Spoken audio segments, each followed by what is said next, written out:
안녕하세요. 누린교회 성도 여러분, 서희성 목사입니다. 신약성경 쓰기 22번째 날입니다. 오늘 우리가 쓸 본문은 마가복음 9장입니다.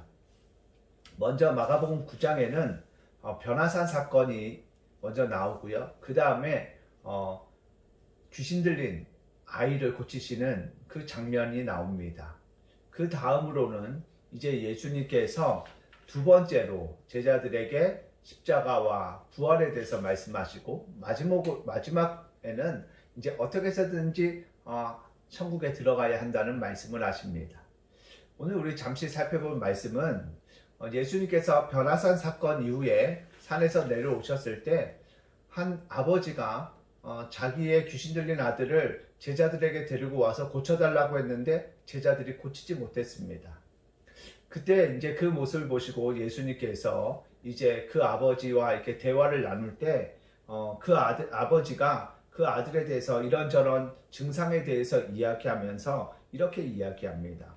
그러나 무엇을 하실 수 있거든 우리를 불쌍히 여기사 도와주옵소서.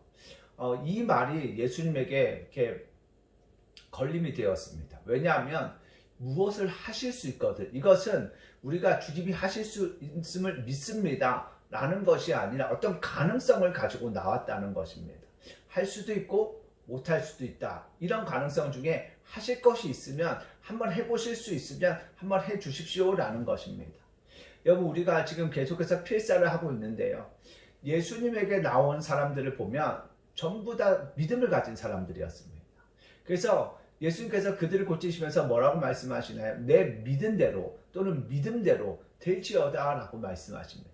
근데 이 아버지는 예수님을 믿어서 나온 것이 아니라 가능성으로 나왔다는 것입니다. 예수님에게 가면 예수님이 고칠 수도 있고 그렇지 않을 수도 있다. 이런 가능성을 가지고 나왔다는 거죠. 그때 예수님께서 뭐라고 말씀하십니까? 할 수 있거든이 무슨 말이냐. 믿는 자에게는 능히 하지 못할 일이 없다라며 그에게 다시 한번 더 그의 믿음을 점검해 주시고, 그래서 그의 믿음 없음을 지적하십니다. 그러자 그 아버지가 뭐라고 이야기하나요? 내가 믿나이다. 나의 믿음 없는 것을 도와주소서라고 이야기합니다. 그가 이제 주님 앞에서 믿음을 고백하고 자신의 믿음 없었음을 도와달라고 이야기합니다. 그제서야 이제 예수님께서 그의 믿음이 견고하게 또한 온전하게 정립되어졌음을 보시고 그 아들을 고쳐주십니다. 여러분, 하나님의 역사는 믿는 자들을 통해서 나타납니다. 그 믿는 자들의 대표적인 행동은 제가 생각할 때는 기도라고 생각이 들어집니다. 믿기 때문에 기도한다는 거지요. 많은 목사님들이 기도를 믿음에 결부시킵니다. 그러니까 기도는 믿음 있는 사람들이 한다는 것입니다. 누린 성도 여러분, 저도 여러분도 우리가 여러 가지 이성적이고 그리고 과학적이고 그런 것들이 계속 발전해서 그것이 종교 안에도 들어와 있는 이 시대 속에서 우리는 믿음으로 살아가기를 소망합니다. 말씀에 기록되어져 있는 그 믿음 그대로, 그래서 우리가 순종하고 우리가 기도하고 또한 주님의 뜻을 따라가기를 소망합니다.